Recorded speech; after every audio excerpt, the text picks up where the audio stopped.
सविता ने मेरी जिंदगी को 10 साल और बढ़ा दिया। इन शब्दों के साथ बाबा साहेब भीमराव अंबेडकर अपनी दूसरी पत्नी सविता अंबेडकर का शुक्रिया अदा कर रहे हैं। लेकिन अब सवाल यह उठता है कि आखिर कैसे सविता अंबेडकर बाबा साहेब के जीवन में आई, उनके बाबा साहेब के साथ रिश्ते कैसे रहे, क्या माता रमाबाई की तरह ही बाबा साहेब का और सविता अंबेडकर का रिश्ता दोस्ताना था। जय भीम दोस्तों, मैं हूं तरुण कुमार और आप सभी का द बहुजन शो में बहुत बहुत स्वागत है। आज के इस एपिसोड में हम बात करेंगे बाबा साहेब भीमराव अंबेडकर की दूसरी पत्नी सविता अंबेडकर के बारे में। बाबा साहेब ने अपना जीवन दलितों और वंचितों को उनका हक दिलाने के लिए पूरी तरह से समर्पित कर दिया। उनके इसी जीवन समर्पण के चलते उन्होंने न जाने अपने जीवन में कितनी कठिनाइयों का सामना किया। इस बात की कीमत न केवल बाबा साहेब ने बल्कि उनके परिवार को भी चुकानी पड़ी। माता रमाबाई की एक लंबी बीमारी के बाद निधन हो जाने के बाद बाबा साहेब भीमराव अंबेडकर अपने जीवन में पूरी तरह से अकेले पड़ गए। यह तस्वीर उस दर्द को बयां कर रही है जिसमें बाबा साहेब भीमराव अंबेडकर माता रमाबाई की जुदाई में जी रहे थे, लेकिन उन्हें इस तकलीफ से उबारा शारदा कबीर यानी कि सविता अंबेडकर ने। बाबा साहेब भीमराव अंबेडकर के जीवन में संगिनी बनकर आई सविता अंबेडकर ने न केवल उम्र के बंधनों को तोड़ दिया बल्कि उस समय जातिवाद के परंपराओं को भी लात मार दी।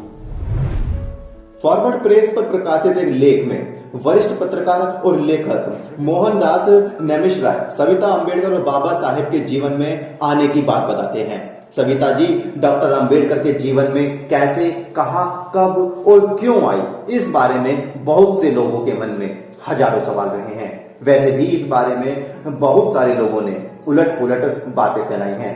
दरअसल मुंबई के विले पार्ले में डॉक्टर एस.एम. राव रहते थे, जो कि बाबा साहेब के अच्छे दोस्त भी थे। अक्सर डॉक्टर अंबेडकर उनके यहाँ आ जाते थे। डॉक्टर अंबेडकर और शारदा जी की पहली मुलाकात यहीं डॉक्टर राव के घर पर हुई थी। ऐसा है कि सविता जी बहुत कम लोगों को मालूम है, क्योंकि मैंने उनके बारे में पढ़ा है। वो एक तो सारस्वत ब्राह्मण थी और 6 बहनें थी और वो मेडिकल ऑफिसर थी। माने उनकी सर्विस लग गई थी, मेडिकल ऑफिसर थी। मेडिकल ऑफिसर जहाँ थी महाराष्ट्र में, वहाँ से उन्होंने रिजाइन कर दिया था किसी कारणवश, नंबर 1। नंबर 2, उनके बाद बम्बई में डॉक्टर थे जिनके पास बाबा साहब जाते थे कभी कभी इलाज के लिए। वहाँ फिर वो अपनी सेवाएं देने लगी थी। तो उनके भीतर थोड़ा एक समाज सेवा का एक थोड़ा सा ये तत्व आया कि भी मुझे कुछ करना चाहिए। तो ये बातें मैं इसलिए बतानी ज़रूरी है कि उनकी बैकग्राउंड्स बतानी चाहिए। और मैंने जैसे कहा कि सारस्वत ब्राह्मण रही हैं और बहुत प्रगतिशील रही हैं, तो वहाँ बाबा साहब से उनकी मुलाकातें हुई। मानो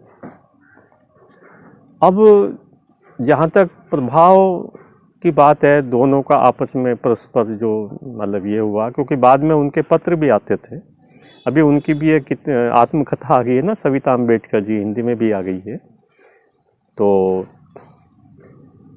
तो ऐसा है कि और बाबा साहब को कुछ तकलीफ होती थी, वो जाते थे बम्बई, मिलते थे, तो वो अक्सर होती थी। डॉक्टर राव ने जब सविता अंबेडकर का परिचय बतौर डॉक्टर बाबा साहेब से कराया तो महिला उत्थान के लिए हमेशा तत्पर रहने वाले बाबा साहेब भीमराव अंबेडकर ने सविता अंबेडकर से पढ़ाई लिखाई को लेकर कई सवाल किए। पहली मुलाकात के बाद ही सविता अंबेडकर यह जान चुकी थी कि बाबा साहेब भीमराव अंबेडकर कोई साधारण व्यक्ति नहीं है। वह उनकी बातों से बहुत प्रभावित हुई थी। वह इस बात को खुद भी लिखती है कि समय के साथ साथ हम दोनों के बीच बातें बढ़ती चली गई। साहित्य, समाज, धर्म आदि विषयों पर हम दोनों में बहुत बातचीत हुआ करती थी। कभी कभी तो हम दोनों के बीच बहस भी हो जाया करती थी। बाबा साहेब भीमराव मेरे तर्कों को बहुत ध्यान से सुनते थे, उसके बाद अपनी बात कहते थे।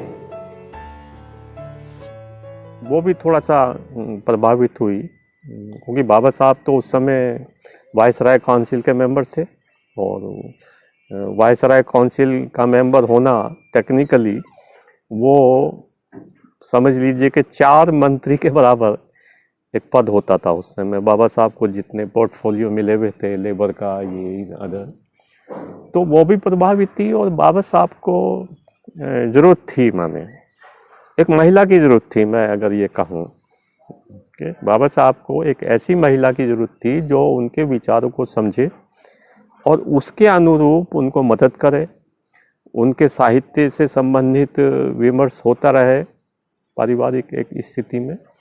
तो बाबा साहब के अलग अलग विचार थे, माने केवल ये नहीं भी एक महिला की ज़रूरत थी, ऐसा नहीं। इसके अलावा जो सामाजिक संबंध होते हैं वो बाबा साहब के जहन में थे, और इसलिए उन्होंने फिर बाद में शादी का प्रस्ताव और यहाँ बाकायदा कोर्ट मैरिज की, और उसमें डॉक्टर जो सोनलाल शास्त्री जी उन्होंने जिक्र किया, बाबा साहब डॉक्टर अंबेडकर के साथ मेरे 25 वर्ष, हाँ, तो उसमें जिक्र किया। कुछ लोग बंगले पे यहीं उनका कोर्ट मैरिज हुई और वो इस तरह से हुआ। 1947 आते आते डॉक्टर अंबेडकर अपनी तबीयत के बारे में चिंतित रहने लगे थे। लोकवाड्यम गृह प्रकाशन मुंबई से प्रकाशित पुस्तक डॉक्टर बाबा साहेब के हवाले से पता चलता है कि 16 मार्च 1948 को बाबा साहेब गायकवाड़ को लिखे पत्र में स्वयं डॉक्टर अंबेडकर ने कहा है, सेवा टहल के लिए किसी नर्स या घर संभालने वाली किसी औरत को रखने पर लोगों के मन में शंकाएं पैदा होंगी, अतः शादी करना ज्यादा अच्छा मार्ग है। यशवंत की मां की मृत्यु के बाद मैंने शादी न करने का निश्चय किया था, लेकिन आज के हालात में मुझे अपना निश्चय छोड़ना पड़ेगा। कि बाबा साहब ने खुद ये बात कही सविता जी से एक पत्र में कि मेरा जीवन जैसा रहा है उस जीवन को वैसे ही मैं आगे भी रखना चाहता हूँ, और कोई टीका टिप्पणी मुझ पर ना करे।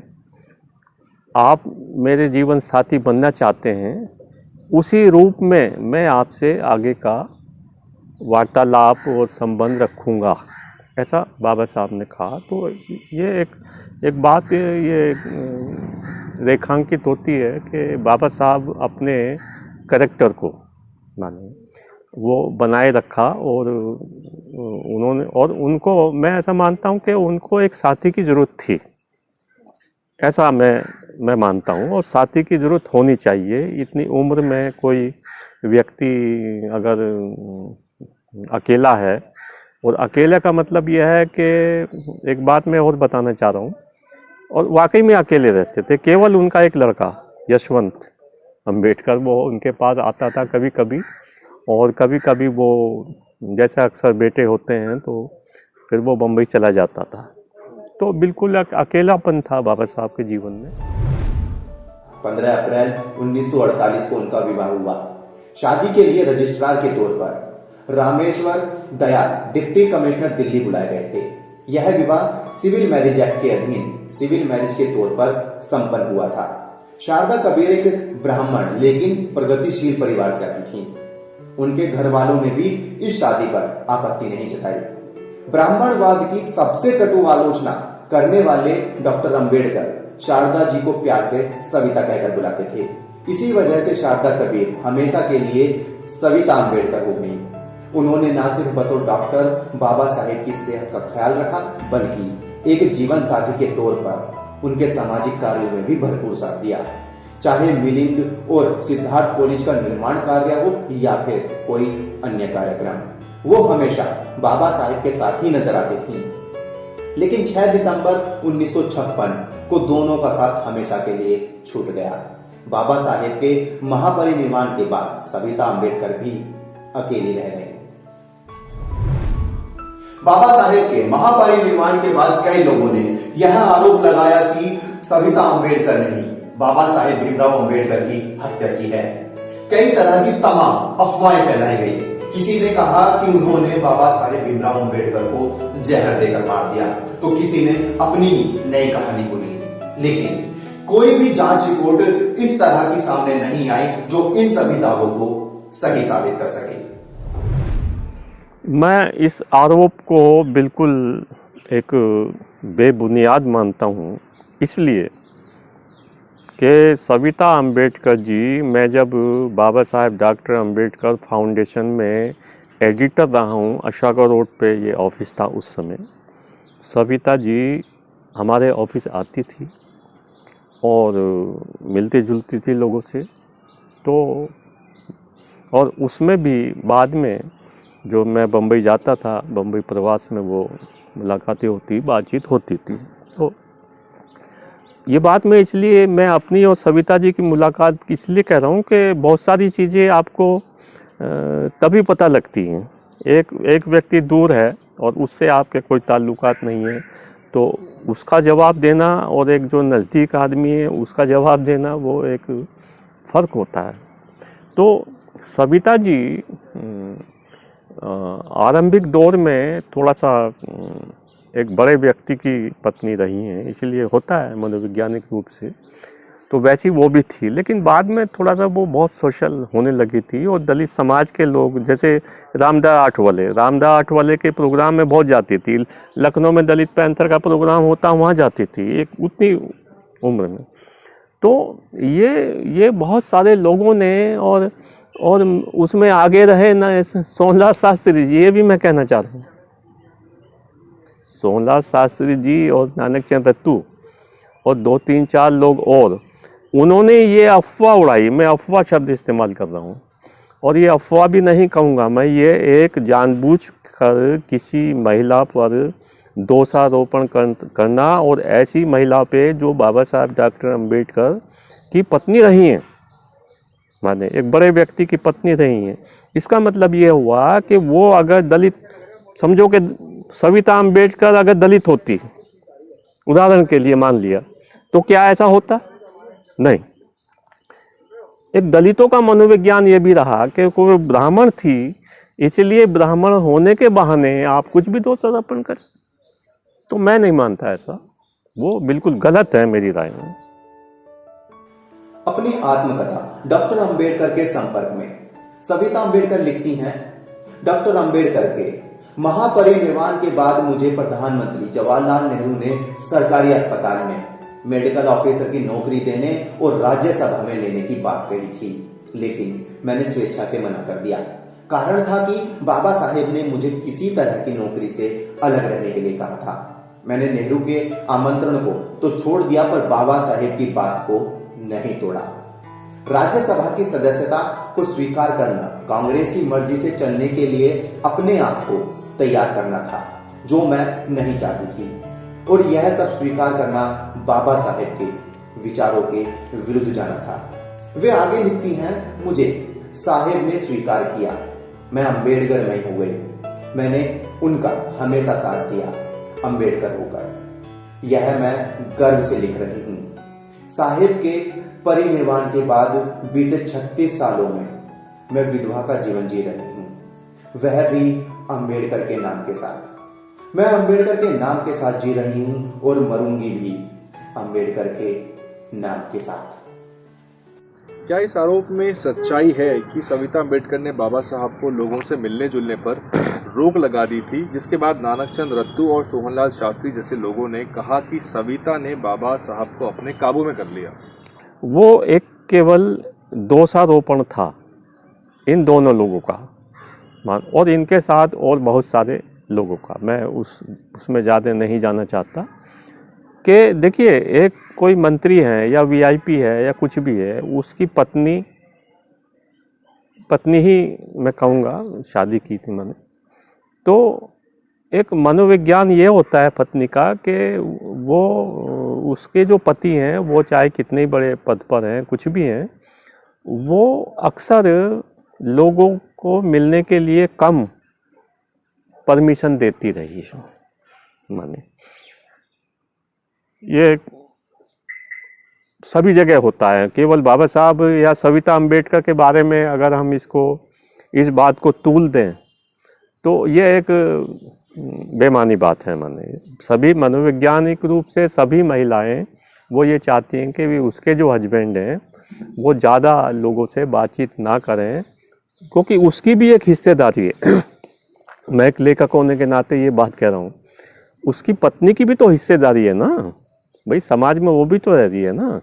अगर सुबह 7 बजे से लेकर और 10 बजे और फिर ऑफिस जाना, फिर शाम को अगर रात के 11 बजे तक वो मिलते जुलते रहें तो उसको भी समय चाहिए। तो आपका जो पहला सवाल है वो उसका जवाब यही है कि वो जानबूझ के ऐसा नहीं करती थी। सभी महिलाएं लगभग माने कुछ अपवाद को छोड़ के उनको खुद व्यक्तिगत रूप से भी कुछ परेशानी होती होगी, व्यक्तिगत और सामाजिक रूप से। इसलिए कि कोई अगर मिलने आया वो सोहनलाल शास्त्री जी के पास आएगा पहले या नानकचंद रत्तू जी के पास आएगा और वो मिलने के लिए कहा होगा और वो नहीं मुलाकात हुई होगी तो बुरा लगता होगा, जाहिर बात है। सविता माई का साल 2003 में 94 साल की उम्र में मुंबई के जेजे अस्पताल में निधन हो गया।